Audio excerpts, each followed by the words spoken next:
After nearly 2 decades on island, there will no longer be a Redemptoris Mater Seminary. In a press conference on Wednesday, Coadjutor Archbishop Michael Burns announced those pursuing priesthood will have to get their education elsewhere. The current semester that is underway will be the final semester of the Redemptoris Mater Seminary. Too often, he says, priests formed at the RMS leave island and don't serve in our local parishes.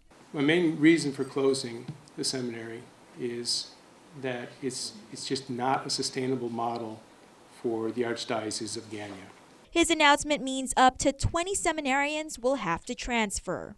We've already sent off 3 men this year to St. Patrick's Seminary in San Francisco. Our plan would be to continue as we gain new seminarians to send them to an off-island seminary. Part of the rush to close doors is to fund the anticipated settlement of 100-plus clergy sex abuse lawsuits against the church. With an expectation of potential settlement, we will need a certain lead time for the property to be kind of available. And so with an expected settlement time in March, April, as we've heard, I thought this was the more appropriate time to close. Earlier this year, the Archdiocese published a list of non-essential properties that could be sold for the settlement fund. Topping that list was the RMS. The Jotnia property is a former hotel and comes with an ocean view and pool. The appraisal is not public, but you've heard numbers from $2 million to $70 million, somewhere in between there. Along with closing doors, the RMS is no longer affiliated with the Lateran. According to Archbishop Burns, the affiliation is similar to accreditation for schools. That affiliation, he says, will not be renewed.